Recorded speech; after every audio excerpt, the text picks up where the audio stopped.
Hello viewers, welcome to my channel Electrical Study. After watching the video, if you think that it is helpful to you, then kindly do subscribe my channel and press the bell icon so that you will get notified when I upload a new video in my channel. Also, I would like to request you all to kindly do like and share my video as much as possible. तो DC machine की हमारा जो series चल रहा है अभी, उसमें आज की टॉपिक हमारा है कम्यूटेशन प्रोसेस और कम्यूटेशन। डीसी मशीन में कम्यूटेशन क्या होता है और जो कंपोनेंट होते हैं कम्यूटेटर जो कि रोटर शाफ्ट के साथ कनेक्टेड होता है, उसका क्या फंक्शन होता है, आज हम उसके बारे में डिस्कस करेंगे। ओके, सो अगर आप लोग डीसी मशीन का जो अदर्स वीडियो है वो वीडियो को अभी तक वॉच नहीं किए तो प्लेलिस्ट का लिंक डिस्क्रिप्शन बॉक्स में होगा, वहाँ पे विजिट करके आप लोग पहले वो वीडियो को वॉच कीजिएगा, जिससे पहले का जो कॉन्सेप्ट है वो क्लियर हो जाएगा। So without wasting time let's start today's video. तो पहले हम लोग यहाँ पे तीन डायग्राम को यहाँ पे कंसीडर करेंगे। Okay, so first of all consider करेंगे figure number 1, then figure number 2, then figure number 3, right.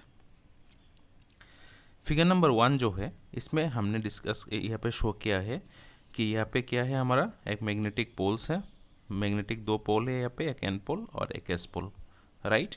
N pole और एस पोल के बीच में क्या होता है, मैग्नेटिक फील्ड लाइंस होता है।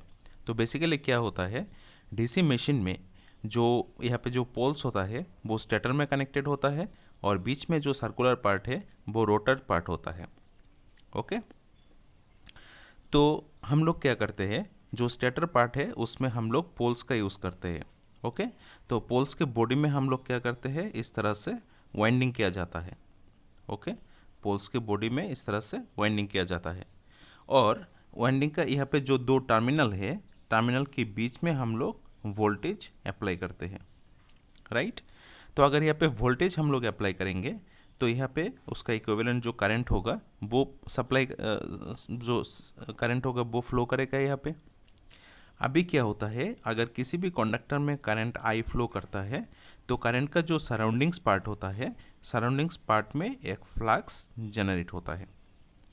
ओके, और क्योंकि ये जो पोल्स होता है वो मैग्नेटिक मटेरियल से बना हुआ होता है, इसलिए जब यहाँ पे फ्लक्स इंड्यूस होता है, जिसको हम स्टेटर फ्लक्स बोलते हैं, फ्लक्स इंड्यूस होता है, तब क्या होता है, जो पोल्स होता है वो मैग्नेट की तरह बिहेव करता है, राइट। और मैग्नेट में क्या होता है, दो पोल्स होता है। जब किसी भी मैग्नेट होगा उसका दो पोल्स होगा, एक होता है नॉर्थ पोल, एक होता है साउथ पोल, राइट। और नॉर्थ पोल और साउथ पोल के बीच में क्या होता है, मैग्नेटिक फील्ड लाइंस होता है, जिसको हम फ्लक्स लाइंस भी बोलते हैं। ओके, अभी क्या होता है, इन मैग्नेटिक फ्लक्स लाइन के बीच में हम लोग यहाँ पे एक रोटर को प्लेस करते हैं। फिजिकल रोटर की बात करें तो वो कुछ ऐसा दिखता है फिगर 2 की तरह। ओके, यहाँ पे मैं थोड़ा सा बोल देता हूँ आप लोगों को। यहाँ पे देखिए, ये जो पार्ट है, ये जो एक्सटेंडेड पार्ट है, इसको हम बोलते हैं रोटर शाफ्ट। ओके, इसको हम बोलते हैं रोटर शाफ्ट। और जो बॉडी होता है यहाँ से लेके यहाँ तक, इसको हम बोलते हैं रोटर पार्ट। ओके, रोटर में क्या होता है, स्लॉट्स होता है, स्लॉट्स में कंडक्टर होता है। आप लोगों को यहाँ पे कंडक्टर भी दिख रहा होगा। ओके, और सामने वाला जो पार्ट है यहाँ पे, इसको हम बोलते हैं कम्यूटेटर। कम्यूटेटर का फंक्शन क्या होता है, ये एक मैकेनिकल रेक्टिफायर होता है, किसी भी एसी वोल्टेज को डीसी में कन्वर्ट करता है, राइट। अभी हमारा केस में हम लोग फिर यहाँ पे डिस्कस करने आते हैं। तो क्या होता है, मैग्नेटिक फील्ड लाइंस होता है, इसके बीच में हमारा रोटर है। सपोज इस रोटर को हमने मैग्नेटिक फील्ड लाइन के बीच में प्लेस किया है, तो क्योंकि हम लोग यहाँ पे जनरेटर के केस को लेके चल रहे हैं, तो जनरेटर के केस में क्या होता है, मैकेनिकल एनर्जी से लेके इलेक्ट्रिकल एनर्जी कन्वर्ट होता है, राइट। अभी मैकेनिकल एनर्जी क्या होता है, फोर्स, मैकेनिकल रोटेशन। तो हम लोग क्या करते हैं, यहाँ पे जो शाफ्ट होता है इसमें हम लोग एक मैकेनिकल रोटेशन अप्लाई करते हैं।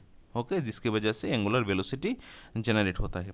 अभी आप लोग सोचिए, अगर हम शाफ्ट में मैकेनिकल रोटेशन अप्लाई करें, रोटेशनल फोर्स अप्लाई करें, तो ये जो रोटर है क्या करने लगेगा, रोटेट करने लगेगा, राइट। अभी यहाँ पे जो रोटर है, ये रोटर अगर रोटेट करने लगेगा तो उसके बॉडी में क्या है, कंडक्टर्स है यहाँ पे। ओके इसके बॉडी में कंडक्टर से यहाँ पे मैंने शो किया है कंडक्टर।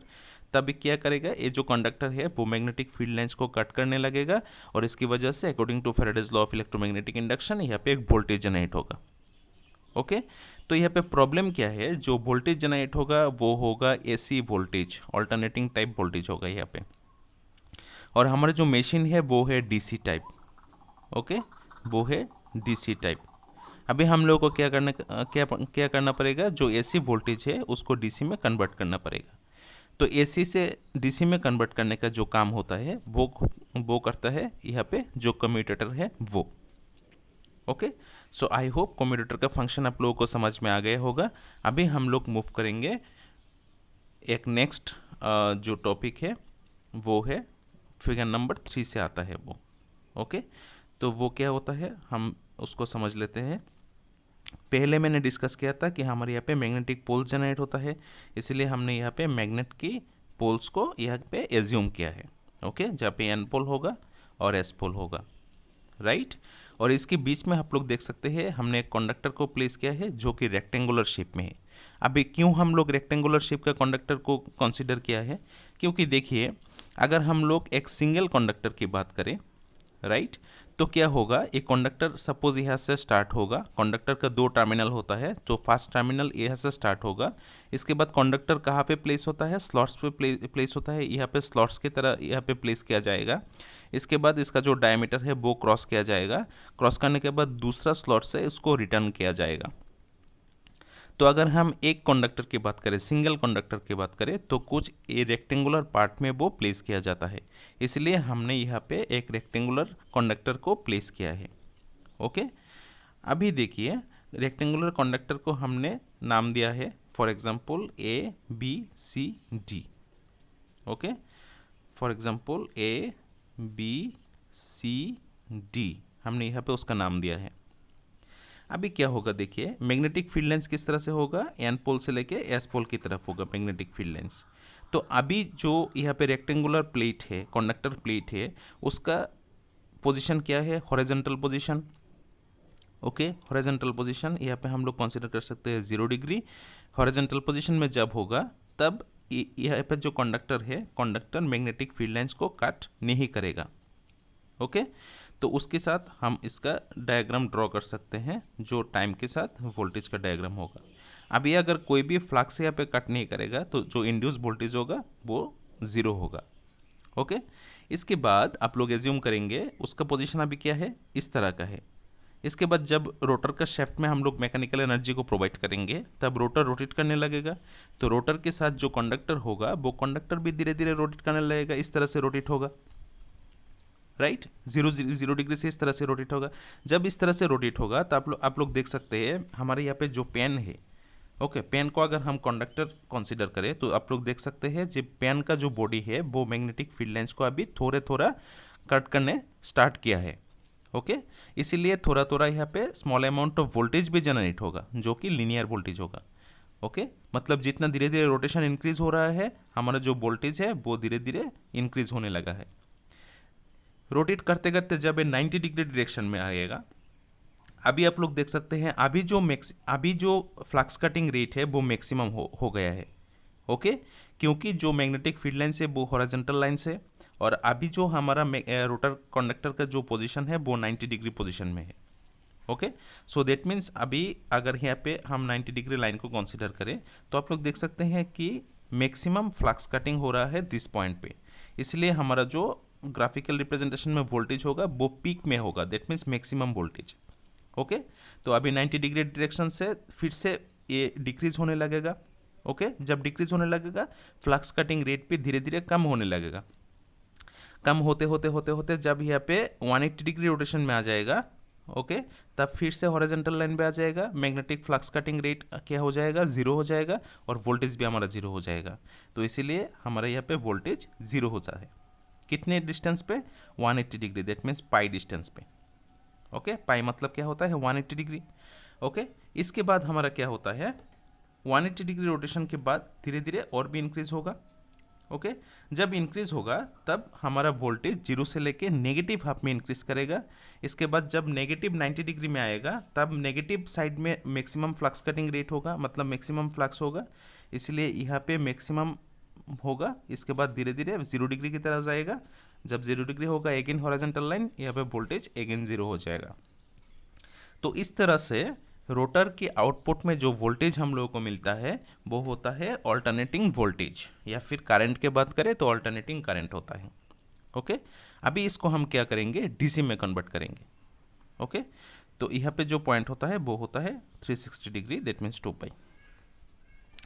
तो यहाँ पे हमने क्या देखा है, यहाँ पे हम लोग देखा है कि 180 डिग्री तक, पाई मतलब क्या होता है 180 डिग्री, 0 से लेकर 180 डिग्री तक हमारा जो वोल्टेज या फिर करंट था वो था पॉजिटिव, और 180 डिग्री से लेकर 360 डिग्री तक, 2 पाई मतलब क्या होता है 360 डिग्री तक जो होता है वो होता है नेगेटिव।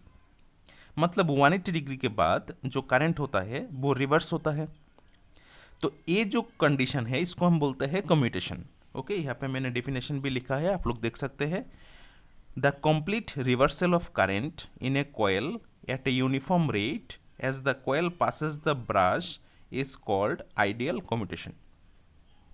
ओके जो करंट का जो रिवर्स होता है, रिवर्सल, उसको हम बोलते हैं कम्यूटेशन प्रोसेस। ओके अभी किस तरह से कम्यूटेटर डीसी करंट कंसीडर करता, डीसी में इसको कन्वर्ट करता है, उसको हम स्टडी करेंगे। ओके तो उसको स्टडी करने के लिए मैंने फिर से यहाँ पे दो डायग्राम को कंसीडर किया है। ओके जिसमें एक मैग्नेट है, ये होता है हमारा फिगर 1, ये होता है हमारा फिगर 2। फिगर 1 हमने कंसीडर किया है किसके लिए, 0 से लेके 180 डिग्री रोटेशन के लिए, और फिगर 2 को हमने कंसीडर किया है 180 डिग्री रोटेशन से लेके 360 डिग्री रोटेशन के लिए। राइट यहाँ पे मैग्नेटिक पोल्स भी है, बीच में हम रेक्टेंगुलर कंडक्टर को भी प्लेस किए हैं, और उसका जो एंड है, एंड में हम लोग कम्यूटेटर को प्लेस किए हैं। कम्यूटेटर में अगर आप लोग देखें तो वो उसका दो सेगमेंट होता है, एक होता है सेगमेंट C1, दूसरा segment C2। Both segments are separated by using a insulated mica sheets. Okay mica sheet से क्या होता है, इंसुलेशन दिया हुआ होता है। उसके साथ जो ब्रश होता है, पॉजिटिव और नेगेटिव ब्रश, वो कनेक्ट होता है। ब्रश किससे कनेक्ट होता है, ब्रश का फंक्शन होता है करंट को कलेक्ट करना, इसीलिए वो कनेक्ट हो गया हमारा लोड के साथ। यहाँ पे जो है रेजिस्टिव लोड है, और लोड का दो टर्मिनल हम यहाँ पे कंसीडर करेंगे, एक होता है P, दूसरा होता है Q।